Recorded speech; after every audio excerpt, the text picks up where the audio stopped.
Degen-Capital podcast. It's been, what, 10 months? Yeah, we're something like that? old turds now. Just Yeah, about. 10 months. We've been busy. Last time we did this was last year of our spring semester of 22. Yep. Yeah. Now we're in spring semester of 23.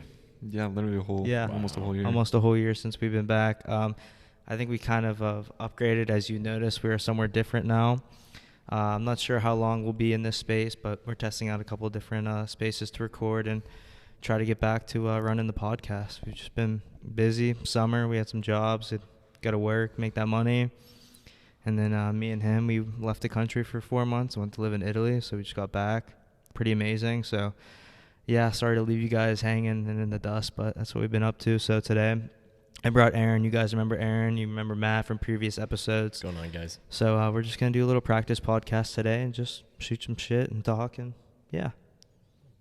It's been a pretty crazy past couple months. If you guys have been reading, the market has been absolutely insane lately. You've got capital spending that has gone down in companies, tech sector.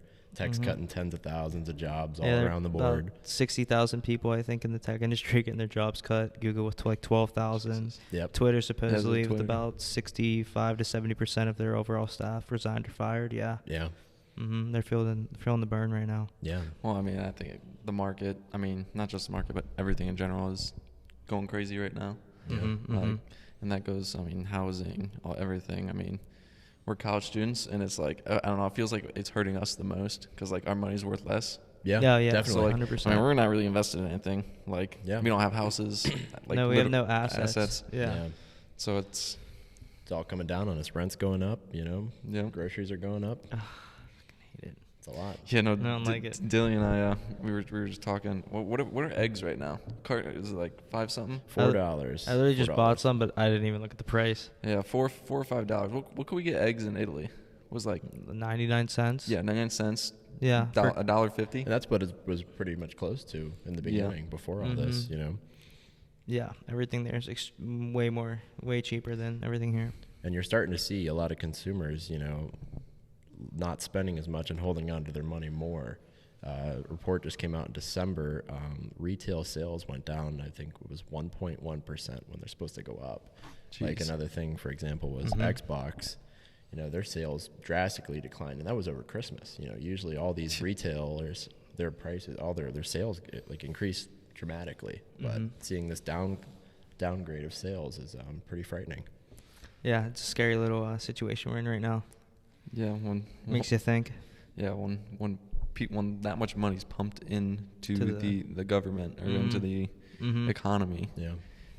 Something's gonna happen. There's gonna be how people didn't think nothing was gonna happen. That's just that stupid. was beyond me. Back whenever all the COVID stuff was going on, and they started selling those relief checks, pumping money into the system. I'm like, Billions. well, I know in probably about a year and a half, 2 years, we're gonna feel it, and here we are. Yeah.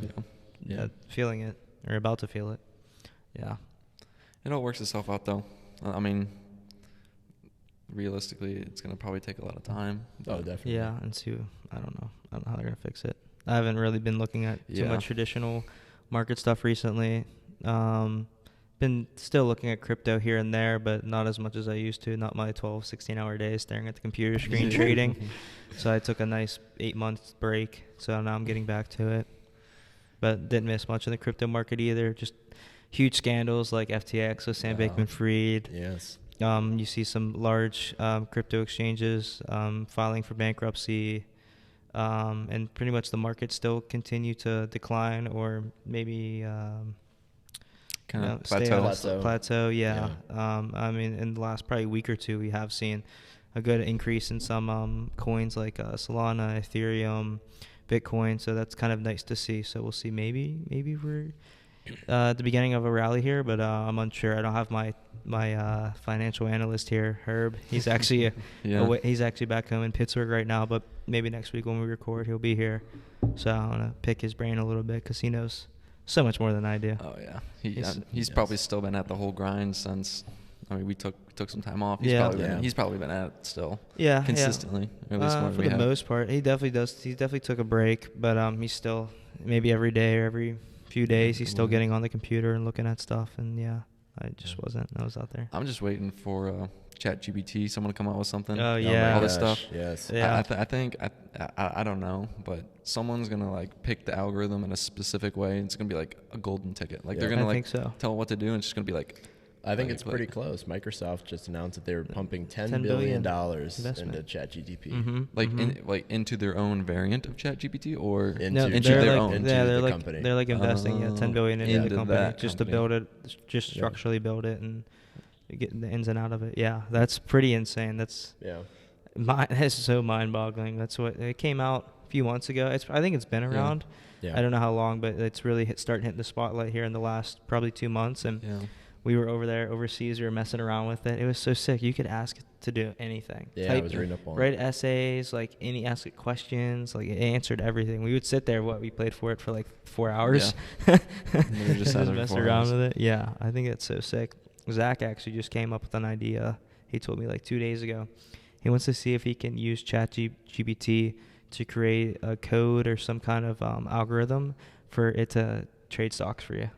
Wow. It's possible. They can definitely do that. It definitely has the capabilities. Mm-hmm. And like because I know certain things it says like, oh, I'm not allowed to do this for morality reasons or whatever. But like if you reword it in a different way, say instead of stocks, say I have cup of ramen noodles. I'm doing this with cups of ramen noodles. Yeah. And they'll be like, oh, okay, I can do that. And Right. you kind of just like word it in a way that you just use get it different to do what you different want. keywords or make something super specific or super broad. And I think in the end you'll find what your answer is. Yeah.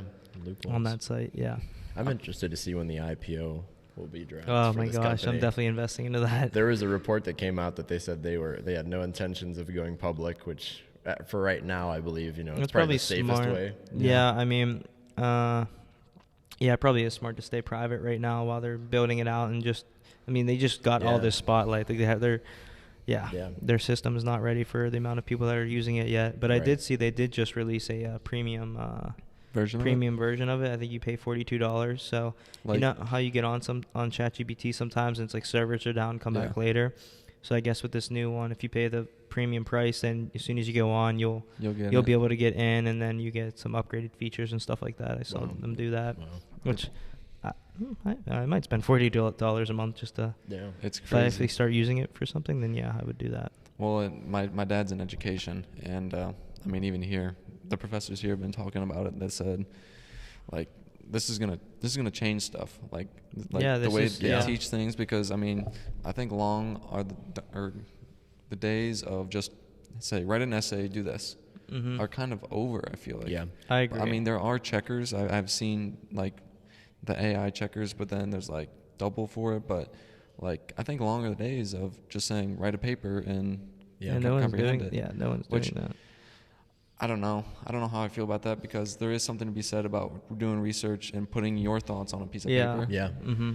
And I just don't know how. Other than taking a physical test or writing it right in person, like that's the only way you can do it. Because if you have a computer, there's no way of stopping someone from using it. Yeah, I kind of agree with your point on that. You still should do the research, put in that time, really embrace yourself in whatever you're trying to do your research on to really understand what you're trying to type or whatever it may be. But then also, I'm also leaning to the point where, I see schools and universities trying to ban this. Yeah. They're not even giving it a shot. I feel like it might be beneficial to teach kids how to use this in a productive way, because this is the future.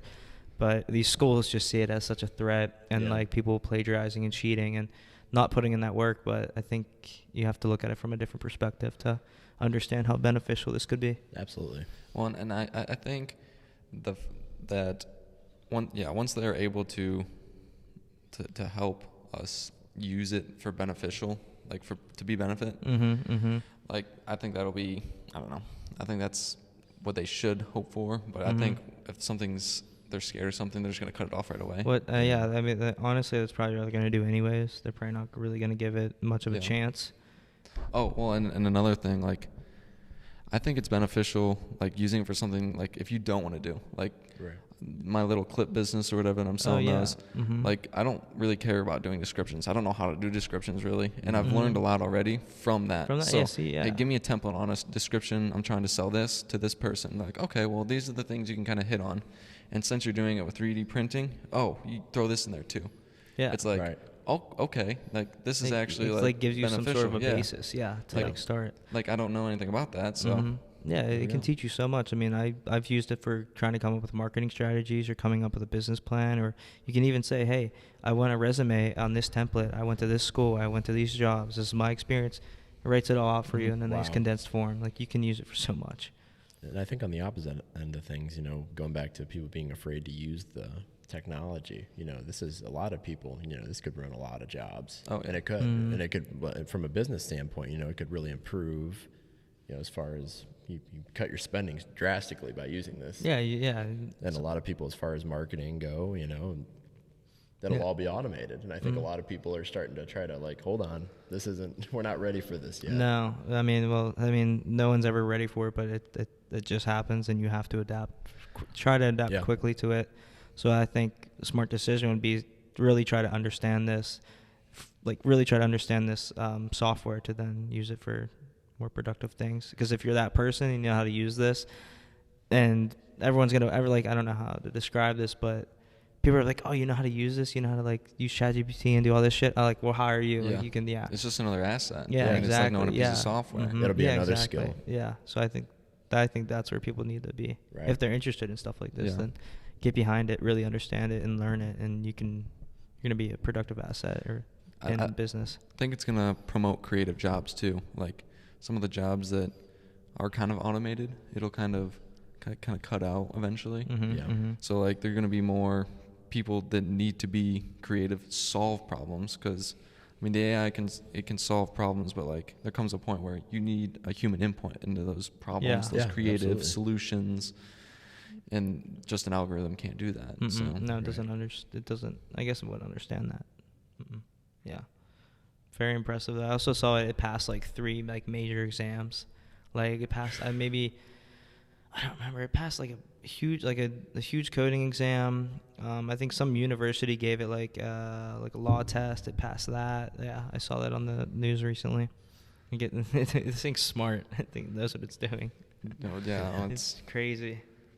And it's mind-boggling to me that it's not connected to the internet. Like it's ran through an internet program. Yeah. But if you ask it, if you ask it, what is today's weather? It just won't do that because it's not connected to the internet. Mm-hmm, mm-hmm. Which is to me crazy that information is compiled in some database somewhere. I think servers and stuff. Yeah. Main part of the artificial intelligence portion of it, you know, that's what it is. You know, it's not made to tell you like an Alexa or a Google, like what's the weather, you know, how far is my commute to X, Y, and Z. You know, it has no idea how to think like that, because that's like you going up to the person that just passed us in the hall here and going, hey, what's the weather going to be like today? So I have no idea. I really don't. How far is my commute? No clue. But I can tell you this and that. You know, I think that's really where they're trying to narrow in the focus.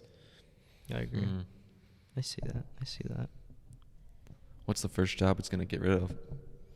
Like that you think there's like right off the top. I'm sure there's like a whole list of things and the speculations, but like if you were to say like. I saw actually recently, what business was it today? I literally was on Twitter scrolling through something today, and I saw a company is actually, I think, going to be let going a lot of their copywriters. Oh, okay. And because ChatGPT can tell it what to do, and it will copyright it for you. So yeah, copywriters, I would go with that one. That's the first job, and I think that's going to be put into use in the next few weeks. Mm-hmm. I'll have to look and see what company it was, but yeah, I saw that. I think marketing and advertising, a lot of those fields will definitely start to slowly thin away. Start to hurt a little bit. I still feel like you're going to need people in those positions, but then they can use the resource like ChatGPT to better execute plans. But the people, as far as that send out, you know how to narrow in on certain target markets and send ads out that way. I think that's a technology that ChatGPT is capable can do. of. Yeah, I feel like you just need somebody that to monitor and then to give it those specific target markets that they want to use. Right. Yeah. But yeah, definitely can dwindle away those departments in business. Romby, what do you think? Yeah, I agree. Yeah. You think you're going to take your job as an architect? I sure hope not. And if it does, I don't know what I'm going to do. If you're proficient in it now, it's just like someone saying I'm proficient in Excel. It's on your resume. Yeah. Not many people in the beginning of using Excel knew how to use it. That's true. No. And, you know, those people, they were able to get a job. Yeah. And, I'd say. Yeah, that's very true. That is very true. Yeah. It's ChatGPT. What else we got? I don't know. Just anything. I just want to talk about anything. I'm just glad to be back in front of the mic and the camera, and getting used to everything So again. Yeah. How about our guy Elon? A Elon, lot of news stirring around him lately. Yeah, I actually just had to do a little article on him for my one of my human resources classes about how he resigned, or like how like 65% of his staff resigned or got fired due to his new implications for the company, where he's pretty much stated is like, you have to work extremely long hours or else don't come to work at all. Right. It's like one or the other. Yeah.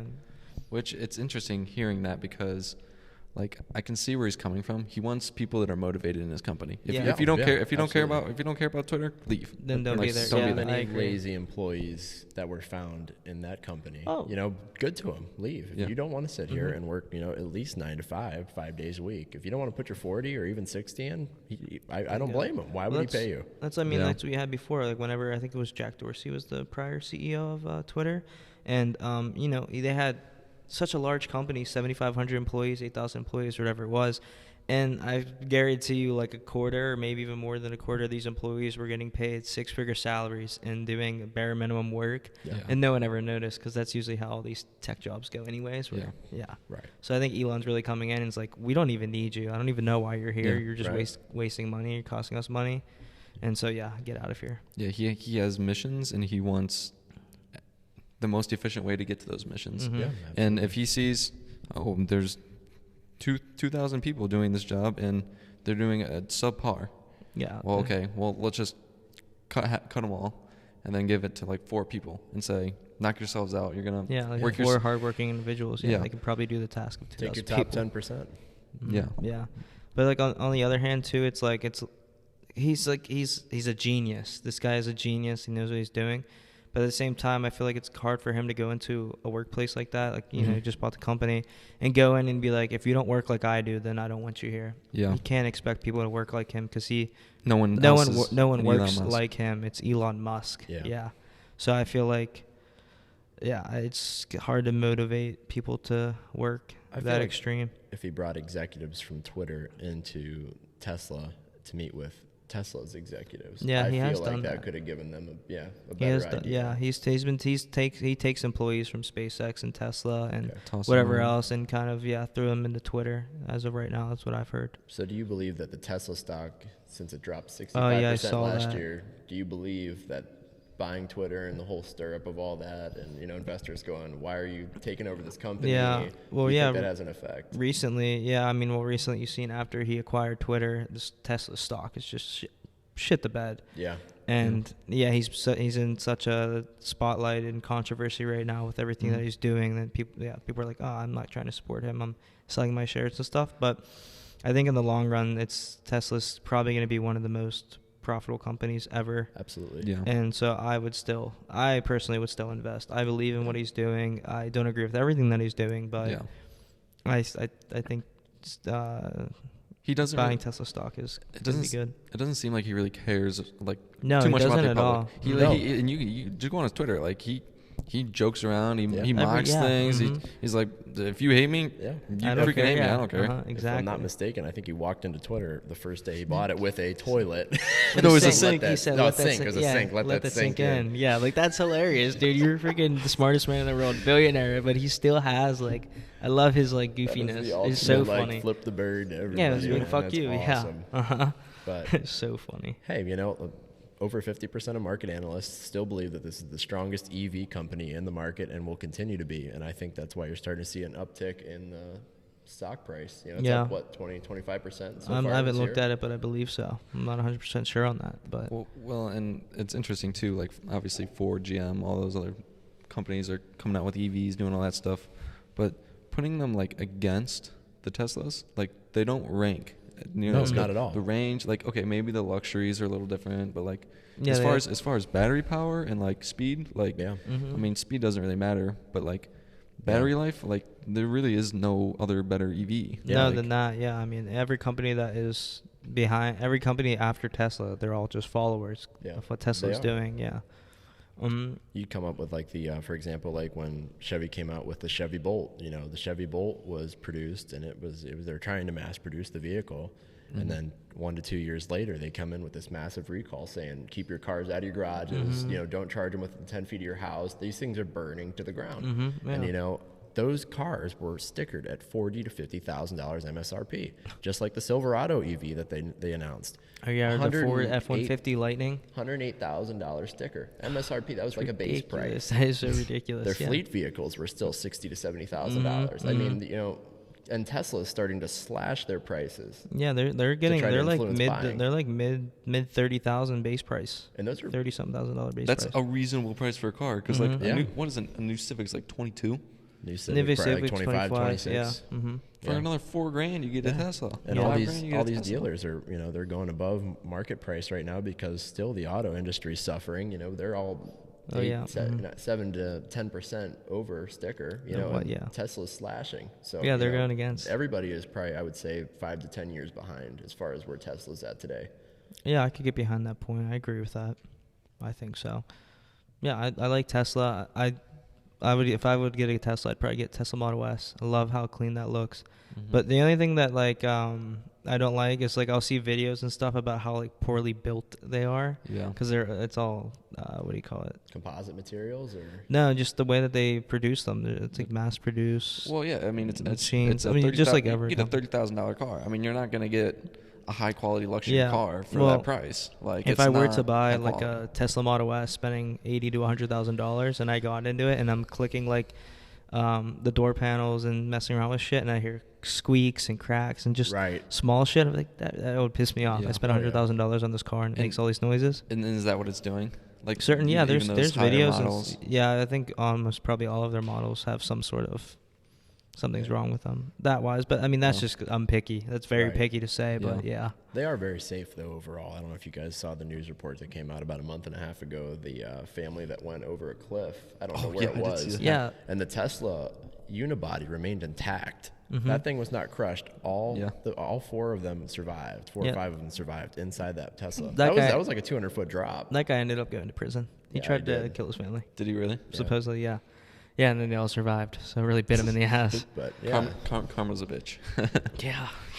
I don't know why. I feel like that was as horrible as a situation as that is, and I feel like that's not why it's being like oh my god, look at how safe these things are. Yeah, but if it can drive off a cliff and the family still survives, that is a hell of a well put together vehicle. There's nothing else. As far as structure, quality, I do agree with you. Yeah, the frames and That's a marketing tip.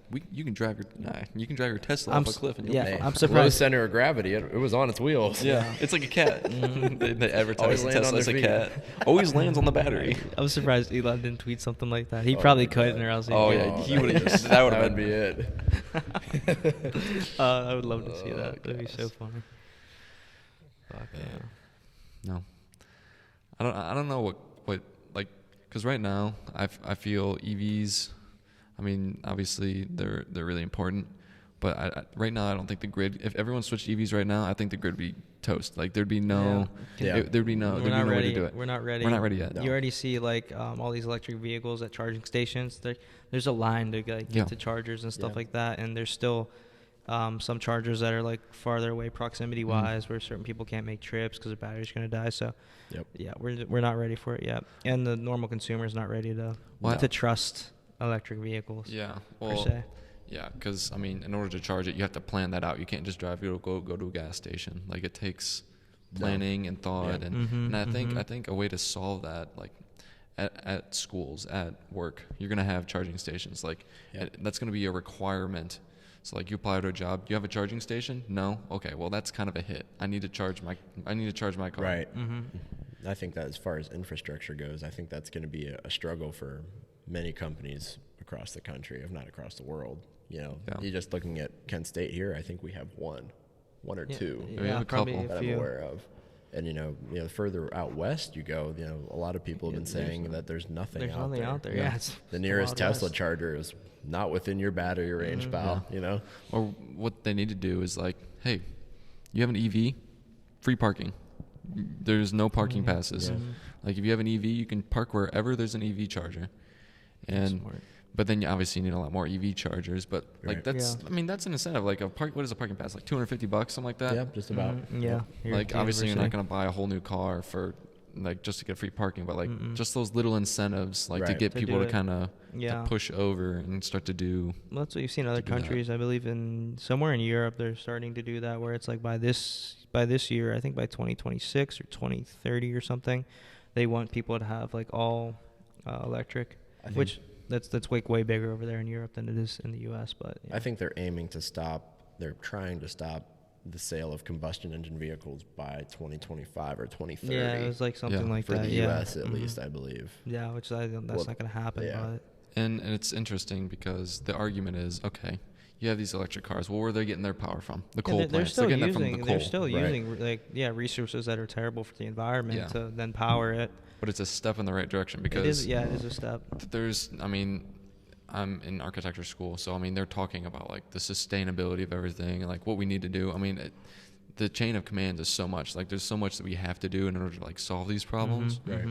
And like it just starts like with that. How are we getting our energy? Like, it comes from coal, comes from all these things, which are probably a little more regulated than the gas engine in your car. Yeah. So, yeah. But it's still like using those resources that are probably not the best. No, it's still a step in the right direction, but over time you're gonna have to wean off those, and I'm sure there will be. But there's that issue, and then there's the issue of these companies like Ford, GM, all these car manufacturers. How do I say this here? I'm losing my train of thought. Fuck, that was a good one.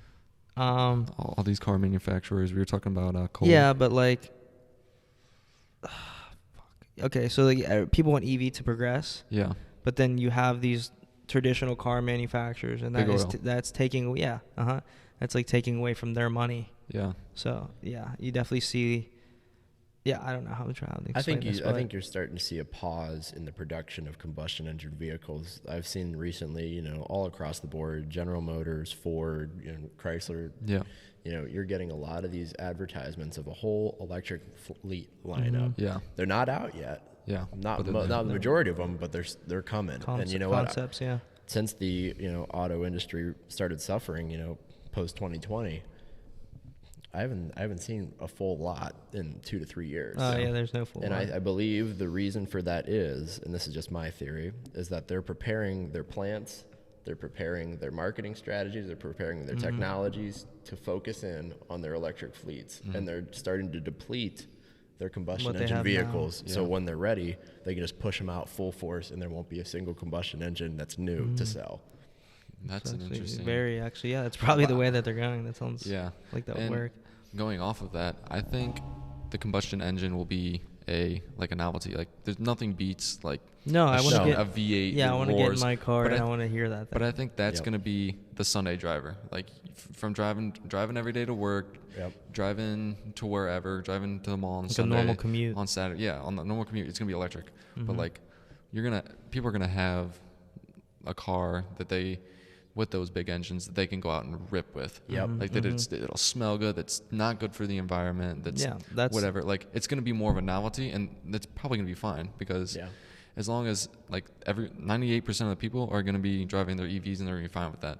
But if you want that engine, you can use that engine. It's going to be kind of a novelty kind of thing. They can't force you to stop it. They don't have the possibility to buy them all out from you. It's America. You can't do that. They can't do it. Yeah, that will never happen. No. And that's what I want to be, one of the Sunday drivers, because love this EV stuff, but I still want to get in my car and I still want to hear that thing and just I don't know. I was just reading a report today. The Lamborghini Aventador, they're reimagining the structure of that car and the power supply. It's going to be a hybrid vehicle, and there was a sound that was leaked of how it sounds when it drives. Yeah, it's not the same. No, it's not the same. Well, and it's the mindset too. The fact that you know that it's not real, like. It takes away from it. Like all right, we're back. Where were we? We were talking about Tesla, EVs, traditional car market. Yes. We were all over the place. Combustion engines and how they're going to be novelties. Like Ford Mustang. The hybrid supercars is what we were just talking about. Ford Mustang Mach-E. You can actually pick your sound of your vehicle that gets emitted out and in. It's so weird. It's like, well, that's what you used to see, like those BMW i8s. They don't even have exhaust, but in the back, there's 2 speakers, and you would drive, and it would like sound like how an exhaust would sound or the engine would sound. It's like, that's not real. Yeah. They actually have that implemented in combustion engines now too. Oh, okay. Where there are like little microphones in the ends of the exhaust, and that gets reflected into your car through the speakers. I think they were testing their technology to see how it works. I gotcha. And a lot of people didn't like it, and I don't blame them. Yeah, I probably wouldn't like it either. Yeah, I don't want it fake. I want it real. I want it to be real. Absolutely. But it's interesting though, because the hybrid engines and the EV engines are becoming as powerful as the combustion engines, if not more powerful. And that's why I feel like they're putting those into those supercars. Yeah. Because like performance wise, you put them next to each other. If this one's gonna win, why not put that one in? Yeah, you've got the Rivian truck. The Rivian that came out. There was something that was, they do these things called tractor pulls, where you get all these souped up diesel engines of any sort. They're all modded up to pull that tractor as far as they can. Yeah. And a Rivian did it without even losing a tire. It's so crazy. The instant torque on these vehicles are absolutely insane. That's the fun part of these cars. You see those Tesla videos?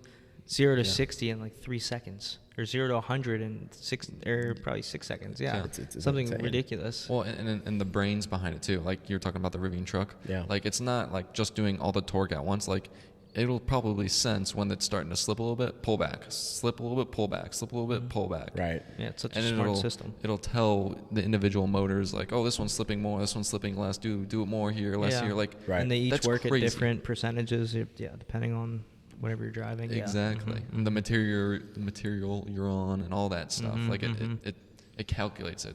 It's crazy. They put ChatGPT in a truck. Yeah. That's fucking nuts. Oh my gosh. It's fucking nuts. That's their goal though. That's their goal. They said, Microsoft, they want it in all their products. All of them. Yeah. I don't blame them. It's a technology of the future. Yeah, it evolves. Yeah, you got to adapt, and that's what they're doing. Yep. Anything else? I don't know. We spent a long time away from you, Matty P. I know, man. I missed you guys. I really did. Yeah, so going back, me and Aaron, we studied abroad in Florence, Italy for about 4 months. Yeah.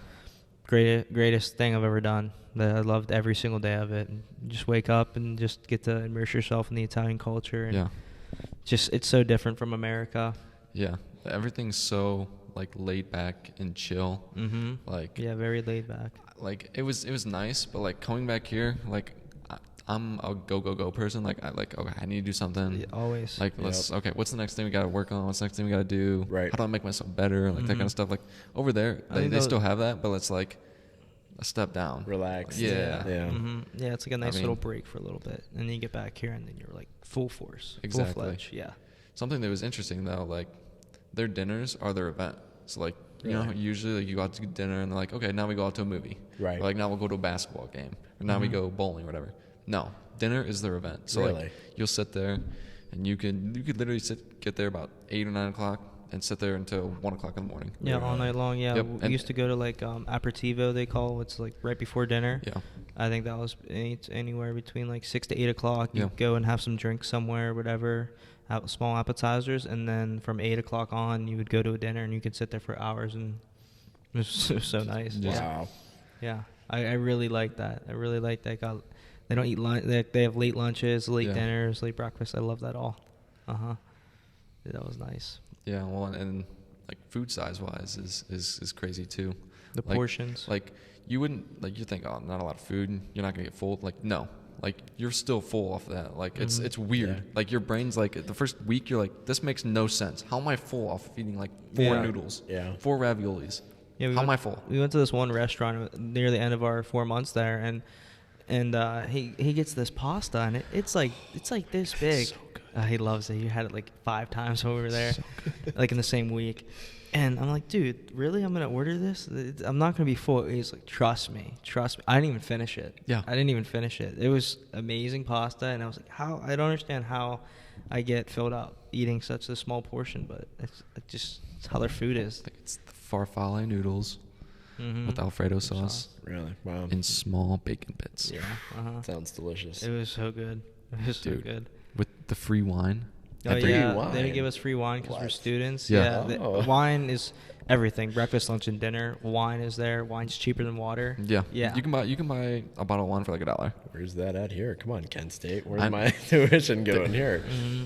It's so nice. Yeah, you can buy like probably wines that we bought for $5 for probably like $80-$90 bottles of wines here. Yeah.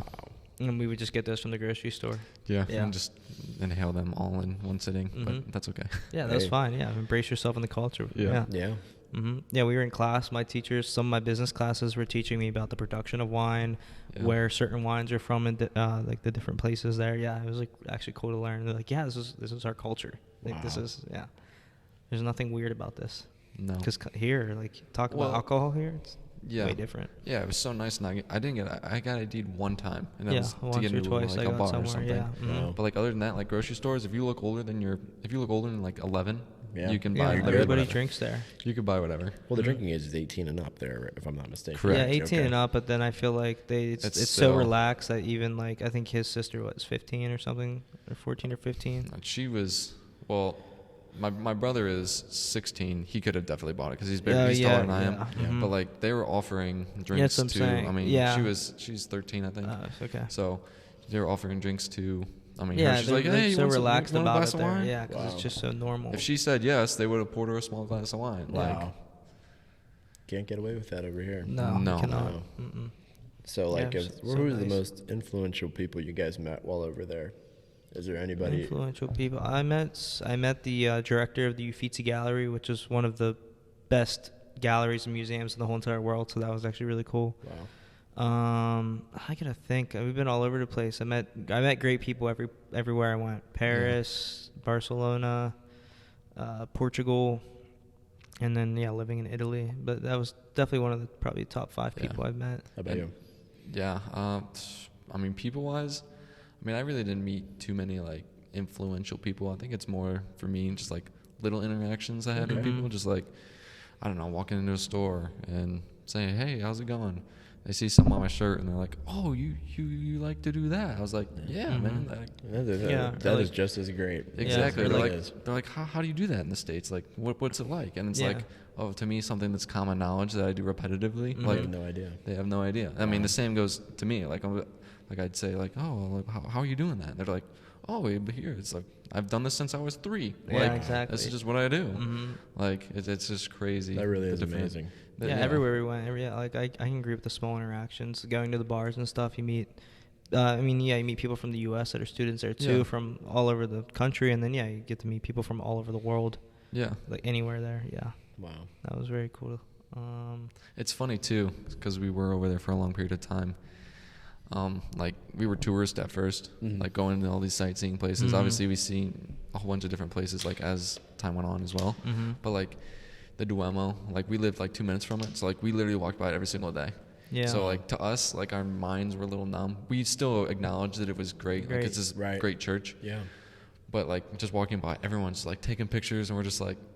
Yeah, we see that every day. You became a citizen. We became a citizen. We did. Yeah, we definitely did. Yeah. And you just learn like small things over time, which is obvious. Yeah. About the do's and the don'ts, and what to look for when you're there. Exactly. And do you know of anyone that got pickpocketed while we were there? Actually, this one girl, it was in my class. It was the last week we were there, and she actually got her phone stolen at that Christmas market, Santa Crochet. Oh yeah. Yeah. It's like everyone was saying such a big thing there, and I know it happens, but it never happened to me. I don't think. No. I lost anything. Well, and we were usually in groups, but also I feel like it's a lot of common sense stuff. If you're gonna take a picture of something, hold my bag. Like have someone else hold your bag. Yeah, I was pretty smart about it. If you're standing in a crowd of people, put your backpack on your front, because someone could come up and knife the back of your book bag and reach in there and grab shit out. Everything. Yeah, if you're in a crowd, like it's just kind of you get these feelings like, oh, I'm in a subway now, like I'm crowded, like all right, I gotta focus up, like be smart, because I feel like you can kind of like pick out people too. Like I mean, you're looking around. Like if someone's like eyeballing you kind of like sideways like this, and you go back and they're still doing it, like you gotta be on alert. It's like anywhere you go, the people that are in the culture know whether you are or you are. You stick out. They know a tourist when they see These are tourist attractions. Yeah, they're gonna stand there all day long. Like there would be guys on the street, and they'd have all these pictures on the ground, and like people would accidentally step on it, and they'd like make you buy it because you accidentally stepped on it. Yeah. Wow. And there's guys that would stand there and trying to sell stuff to you, or they'd ask you what time it was, and they'd look at your watch and maybe try to finagle it. Yeah. Stuff like that. And actually in Paris, that was the worst in Paris. First day I got there, we went to go see some cathedral or something there, and I'm walking, and I see like these 4 guys. and I knew they were trying to sell stuff. You could see like all the little fucking fidgety shit that they have. Yeah. So I walked like really, really close to him, and this guy grabs me, like full on grabs my jacket. Really? And I like throw my shoulder, and I'm like, what the fuck? And they just started bitching at me in French, and they all started following me. I had these 4 guys following me up these stairs, and I'm like yelling at them, and they like wanted to beat my ass because like the way that I walked past them and he grabbed me and the way that I reacted to that, I'm like, what the hell's going on? Wow. Yeah, they're like, like some of those people get physical. Jeez. Yeah, that was pretty crazy. Now it just feels good to be back though. Yeah. Like when I was over there, I'm like, this is awesome. I love this, and I would definitely go back. I recommend it to everyone, and everyone. Mm-hmm. I mean, it's not cheap by any means, but if you can afford it, do it. It's just. But it's amazing. It feels good to be back. It feels good to have some certain luxuries that we missed. Yeah, you get your air conditioning back. Air conditioning, we got a dryer, good Wi-Fi. Heat whenever I want. Like they limit your heat over there. Really? Yeah, because they're getting their energy from Russia and all that stuff. Wow. Oh yeah, that's such a big issue over there right now. So I mean, they're about that. Like you can't turn your heat on for longer than 5, 6, 7 hours, something like that. Yeah, they're pretty like sustainable over there, and they try to keep an eye on how much electricity they use, heat they use, power. Yeah, they have to. The good thing about us was we paid it all up front, so we didn't pay monthly whatever. Right. We left the fan on for 4 months, which we did. Because it was so hot and there was flies. All the mosquitoes. Oh my gosh, it was just miserable. It was cold out and there were still mosquitoes. Like we closed the doors, we keep them closed for 2 days. We get back and there's 10 mosquitoes on the wall. I'm like, where the hell did they come from? It's part of the culture. Yeah, it was just all about living there. Experience. Yeah, it was when you told me that, I was shocked. Me thinking like, oh, these guys are going over to still be a part of Kent State. They're gonna have like a dorm building or something. Nope. No, just some random apartment building. I mean, right below us there was this older Italian couple in their 90s, and we lived. Yeah, there's Italian people living in our apartment building, and we'd walk up 5, 6 stories every single day to get to our place. I mean, a couple of times a lady would come out of the door. Like, I'd see her door open, and she'd, like, peek her head out or, like, come out and, like, wave me down. I'd be like, oh, hi, how's it going? And then she'd start talking to me in Italian. I'm like, way too much. No Italiano. Yeah. And then she would continue to talk to me, and I would just stand there, and I'm like, do you need help? And I tried translating it. And there was a point I got my phone out, and I said, do you need help? And I gave her my phone to type back, and then she just looked at me and kept talking, and I just kind of I felt so bad. I was like, bye, and I just like put my hand up and just walked away. Hey, that's all you can do. There They was don't want nothing to more I interact could with do. you. It was literally, I was standing there for 10 minutes trying to talk to this girl, and She's probably sitting there cussing you up and down. Exactly. Just with a straight face. Yeah. Yeah, that's the one thing I was kind of sad. I thought coming back I would know more Italian, but really no. It's a hard language to learn. Yeah. If you speak their language at least a little bit, like it's a lot easier. Yeah. Like if you know just like little words, it's very difficult. I mean, you think about it from you guys probably went in there pretty close to blind as far as speaking Italian. When 4 months time, that's not a lot of time to learn something. No.